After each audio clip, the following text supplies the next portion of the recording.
শীঘ্রই দেশে ফিরছেন বিএনপির ভারপ্রাপ্ত চেয়ারম্যান তারেক রহমান, এমনটাই জানিয়েছেন দলটির নেতারা। এরই মধ্যে প্রস্তুত করা হয়েছে গুলশান এভিনিউয়ের বাড়ি, সেই সাথে নেওয়া হয়েছে সর্বোচ্চ নিরাপত্তা ব্যবস্থা। তবে সংকটময় অবস্থায় মাকে দেখতে ঠিক কবে দেশে ফিরবেন ছেলে তারেক রহমান, এসআই রাজ জানাচ্ছেন বিস্তারিত।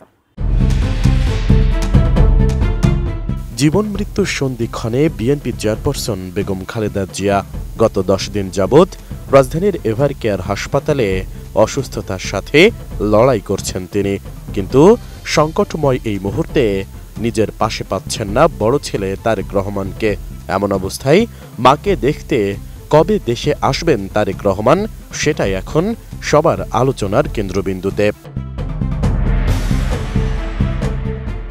এরই মধ্যে গুঞ্জন উঠেছে আগামী 2-1 দিনের মধ্যেই দেশে ফিরতে পারেন বিএনপির ভারপ্রাপ্ত চেয়ারম্যান তারেক রহমান। দেশে এসে তিনি কোথায় উঠবেন সেটাও চূড়ান্ত। কিন্তু এ নিয়ে কি বলছে বিএনপির হাইকমান্ড?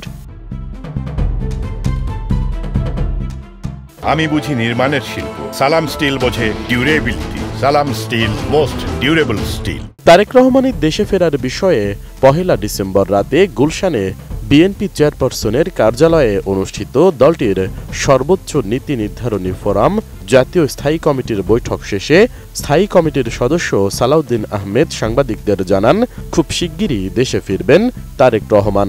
তবে ঠিক কবে দেশে ফিরবেন তিনি তা স্পষ্ট করেননি সালাউদ্দিন। তিনি শিগগির চলে আসবেন ইনশাআল্লাহ। তারেক রহমানের দেশে ফেরা নিয়ে বিএনপির মহাসচিব মির্জা ফখরুল ইসলাম আলমগীরও বলেছেন, ভারপ্রাপ্ত চেয়ারম্যানের দেশে ফেরাই কোনো বাধা দেখছেন না তিনি। শুধু তাই নয়, আইন উপদেষ্টা অধ্যাপক আসিফ নজরুলও বলেছেন, তারেক রহমানের দেশে ফেরার ব্যাপারে কোনো আইনি বাধা আছে বলে তার জানা নেই। তিনি উপযুক্ত সময়ে দেশে ফিরে আসবেন। তিনি দেশে ফিরলে তার নিরাপত্তা নিশ্চিতে সর্বোচ্চ সহযোগিতা করা হবে বলেও আশ্বাস দেন এ উপদেষ্টা। জনাব তারেক রহমানের বাংলাদেশে আসার ব্যাপারে কোনো রকম আইনগত বাধা আছে বলে আমার জানা নাই। আর যদি কোনো বাধা থেকেও থাকে, এটা অবশ্যই আমরা জানলে ওনাকে সর্বোচ্চ সহযোগিতা করব।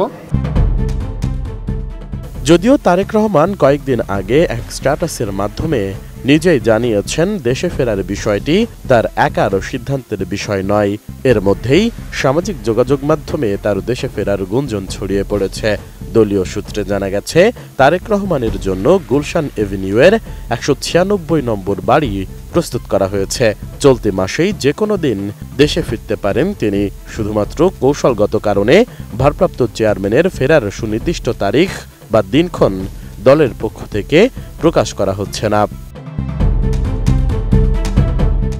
এদিকে বিএনপি চেয়ারপারসন ও সাবেক প্রধানমন্ত্রী খালেদা জিয়াকে অতি গুরুত্বপূর্ণ ব্যক্তি ঘোষণা করেছে অন্তর্বর্তী সরকার।